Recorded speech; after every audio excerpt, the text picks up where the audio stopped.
expliquer en 2 minutes la guerre en Ukraine. Il ne s'agit pas d'une attaque de Poutine contre l'Ukraine, comme on nous le dit tous les jours. Cela a commencé en 1990, lorsque James Baker, le 3e secrétaire d'État de notre pays, a déclaré à Mikhail Gorbatchev que l'OTAN ne se déplacerait pas d'un pouce vers l'Est si l'Allemagne acceptait l'unification. Les États-Unis ont ensuite triché dès 1994 lorsque Clinton a signé le plan visant à étendre l'OTAN jusqu'en Ukraine. C'est à ce moment-là que les néoconservateurs ont pris le pouvoir.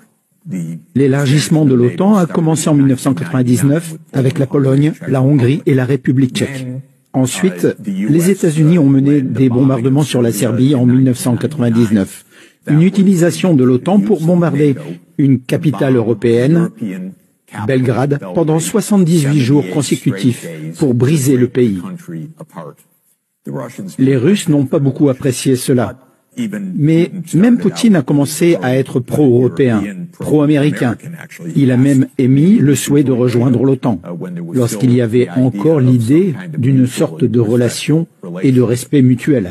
Le 11 septembre est arrivé, puis l'Afghanistan est arrivé, et les Russes ont dit « Oui, nous vous soutiendrons. Nous comprenons le fait qu'il faut éradiquer le terrorisme. » En 2002, les États-Unis se sont retirés unilatéralement du traité sur les missiles antibalistiques, ce qui a conduit les États-Unis à déployer des systèmes de missiles en Europe de l'Est, que la Russie considère comme une menace directe et grave pour sa sécurité nationale, en rendant possible une frappe de décapitation de missiles à quelques minutes de Moscou.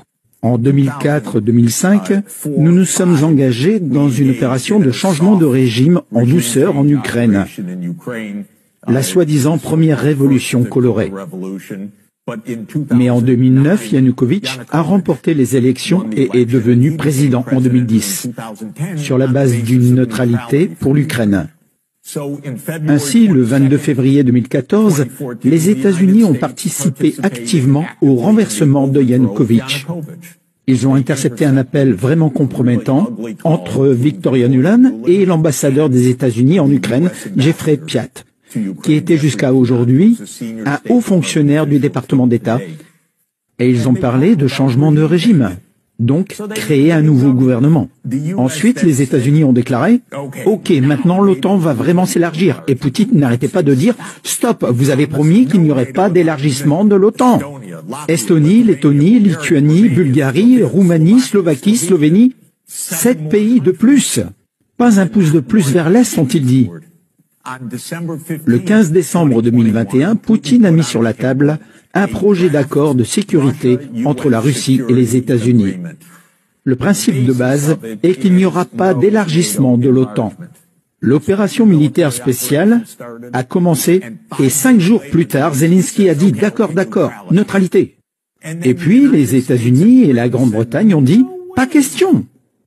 Vous les gars, continuez à vous battre, nous vous soutenons. Nous ne sommes pas en première ligne, vous allez tous mourir, mais nous vous soutenons ».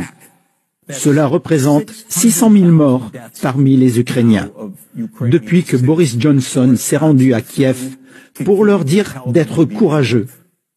C'est absolument épouvantable. Nous devons comprendre que nous n'avons pas affaire, comme on nous le dit tous les jours, à un fou comme Hitler. Il s'agit d'une histoire complètement bidon, d'un faux récit, une propagande du gouvernement américain. Nous jouons avec le feu ici. Que Dieu nous préserve qu'une puissance nucléaire s'en prenne à nous. Je ne sais pas ce qui va se passer, mais c'est nous qui avons provoqué les hostilités.